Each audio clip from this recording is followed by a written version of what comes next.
Lorsqu'un lotissement est en sursis, qu'est-ce qu'il faut faire?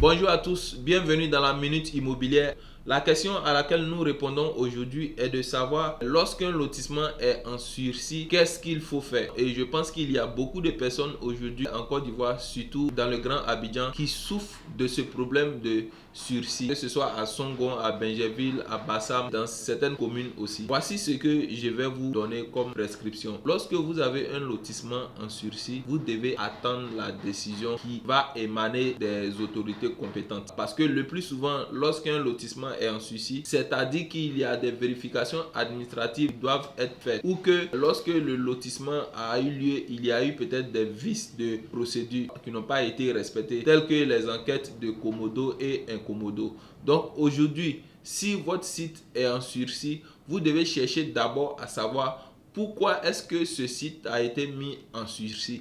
Ensuite, vous allez chercher à régler le problème. C'est-à-dire, si on vous dit que l'enquête de Commodo et Incommodo a été biaisée, vous devez reprendre cette enquête-là sur la base de la vérité. Lorsque vous allez peut-être dans un village ou une sous-préfecture, vous avez un PV de famille qui vous dit de faire un lotissement. Peut-être que la famille qui vous dit de faire ce lotissement-là n'est pas le seul bénéficiaire. Souvent, il y a plusieurs familles qui se partagent des espaces dans les villages. Donc, lorsque vous avez raté ça dans les débuts, qu'une autre famille commence à se plaindre, il faut savoir qu'il y a vice de procédure et que le lotissement peut être mis en sursis. Voilà. Il n'y a pas longtemps, il y a eu un problème au niveau de Bassam, à la Cité de la Paix, où un lotissement comme ça a été mis en sursis puis a été annulé après parce qu'il y a eu vice de procédure.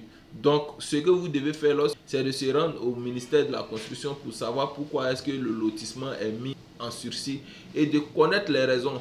Lorsque vous avez eu les raisons maintenant, vous pouvez maintenant fournir les justificatifs pour pouvoir pallier au problème qui a été cité dans les différents documents qui ont servi à la mise en sursis de votre lotissement. Donc c'est très important. Lorsqu'un lotissement est en sursis, vous devez connaître les raisons avant de chercher à vous plaindre.